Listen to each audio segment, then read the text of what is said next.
What's up sa inyo mga kamangmang, for today's vlog, eto kukunin namin yung sasakyan ni Karyo dahil nga sobrang dumi na. At syempre bago tayo umalis, kailangan pa natin painitin yung makina. At habang hinihintay nga namin na uminit yung makina, tamang shoot muna kami ni Karyo dito.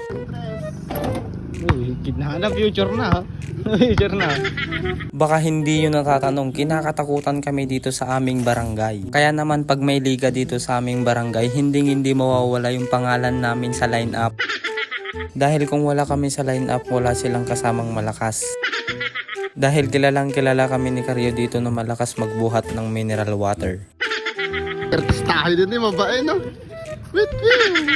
At nung mainit na nga yung makina ng sasakyan at eto pinatras ko na nga si Karyo. At ang sabi ko nga sa kanya, wag na siyang tumingin ng side mirror, sa akin na lang siya makinig. Sabi ko sa kanya, magtiwala ka lang your honor, pero ayaw niya, baka daw mahulog yung bumper sa likod.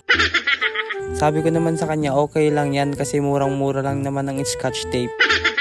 Dito na nga kami kung saan lagi nagpapakarwash si Karyo. Hindi ko alam kung bakit dito siya lagi nagpapakarwash. At eto na nga, sinisimulan na nga nilang linisan yung sasakyan ni Karyo. Eto na nga yung dahilan kung bakit dito siya palagi nagpapakarwash. Tignan mo naman. Malinis na nga yung sasakyan mo. Nakita mo pa ang paborito mong superhero na si Spider-Man.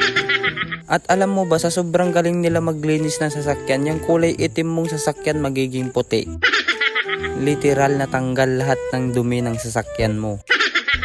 Kaya naman kung gusto mong maging puti yung itim na sasakyan mo, dito lang nga yan sa tapat ng Urdaneta Sacred Heart Hospital. O diba, safe na safe kung may sakit ka sa puso, diba, tapat mo lang yung hospital kung sakaling magulat ka sa sobrang linis at sobrang kinis na ng sasakyan mo.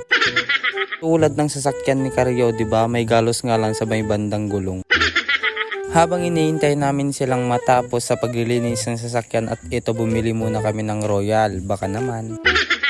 Mahigit 1 oras na paghihintay at ito, tapos na nga nilang nalinisan. Grabe, sobrang linis nila magtrabaho, parang mga babae.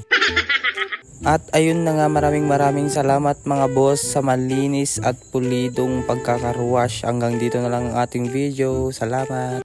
Oh Karyo, huwag mo nang ipilit.